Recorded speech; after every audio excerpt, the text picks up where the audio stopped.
मोरदीपा, मैं आपके पास आना चाहता हूँ। पिछली बार भारतीय जनता पार्टी को 18 सीटें मिली थी और लोगों ने कहा था कि भाई ये तो अनएक्सपेक्टेड था, और शायद ममता बनर्जी ने भी इस बात को नहीं समझा होगा। लेकिन उसके बाद ममता बनर्जी ने वहां अपने बल पर सरकार बनाई, 200 से ज्यादा सीटें लेकर आई, तीसरी बार की मुख्यमंत्री है।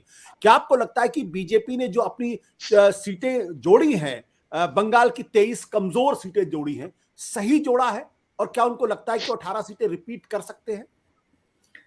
जी, बीजेपी तो मानती होंगी कि चलो 23 सीट वीक है पर 18 हमें आ जाएंगे, लेकिन शायद वो थोड़ा ओवर एस्टिमेशन है। अगर आप 2021 के रिजल्ट से देखें तो आज के दिन बीजेपी को, आज अगर इलेक्शन हुआ पश्चिम बंगाल में पार्लियामेंट्री इलेक्शन, तो बीजेपी को 18 से कम होके शायद 10 से 11 सीट मिले। उनको असेंबली सीट 77 मिले थे। So simple mathematics, about 10 to 11 seats उनको आज मिलेंगे। सो गिवन दैट, मैं I am just not surprise that mister Amit Shah ने उन्होंने ब्यूगल बजा दिया 2024 के लिए आज, क्योंकि उनको गेन करना है सीट कहीं से ना कहीं से, बिकॉज बहुत सारे स्टेट्स में उनको ऑप्टिमम पोजीशन में पहुंच गए हैं। जैसे बंगाल में 18 is really an optimal figure for the BJP. तो वहां से अगर वो नहीं बढ़ा पाए बंगाल में, तो दूसरे स्टेट्स जहाँ पे शायद सेटबैक हो, वहां पे कैसे वो मेकअप करेंगे।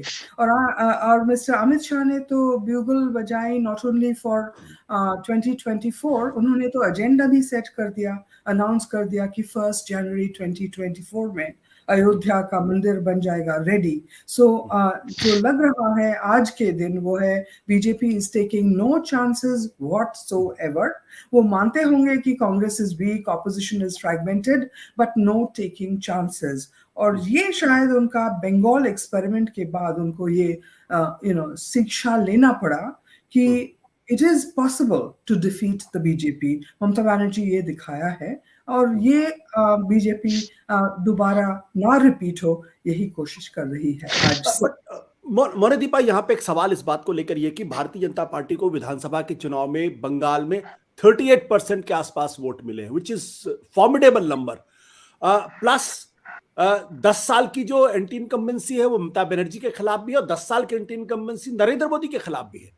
और ये देखने में आया कि जो विधानसभा के चुनाव होते हैं उनकी तुलना में लोकसभा के चुनाव में बीजेपी का वोट शेयर बढ़ता है। तो क्यों ना माना जाए कि विधानसभा में अगर 38% अगर वोट शेयर बंगाल में है बीजेपी का, तो वो बढ़ सकता है। और अगर बढ़ सकता है तो फिर बीजेपी को वहां पे न केवल 18 सीटें वो रीगेन कर सकते हैं, बल्कि शायद इंप्रूव भी कर ले जाए। क्या ऐसा लगता है आपको? वेल, एट दिस मोमेंट अगर मुझे पूछे तो मैं शायद आपको ना एक्सप्लेन कर सकूं कि क्यों मैं ये कह रही हूँ, बट द सिचुएशन इज कि ये पंचायत इलेक्शन जो आगे कुछ महीनों में होने जा रहे हैं, उस पर बहुत ही डिपेंड करेगा।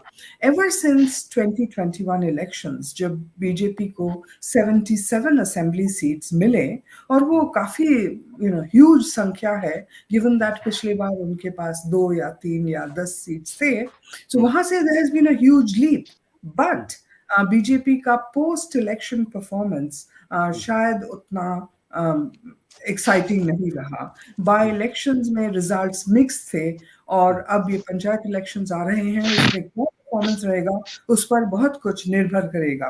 जरूर ममता बनर्जी के विरुद्ध एक एंटी इनकम्बेंसी फैक्टर है, उसके ऊपर से ईडी सीबीआई के फैक्टर्स भी बहुत ही पुश हो रहे हैं ममता बनर्जी के विरुद्ध, तृणमूल कांग्रेस के विरुद्ध। लेकिन ऑन द ग्राउंड सिचुएशन से मैं ये कह सकती हूँ कि बीजेपी पार्टी पश्चिम बंगाल में अभी भी बहुत ही फ्रैगमेंटेड, फैक्शन रिडन ऐसे लग रहा है। इसलिए they have to really work very hard if they want to put up a fight like 2018 in 2024।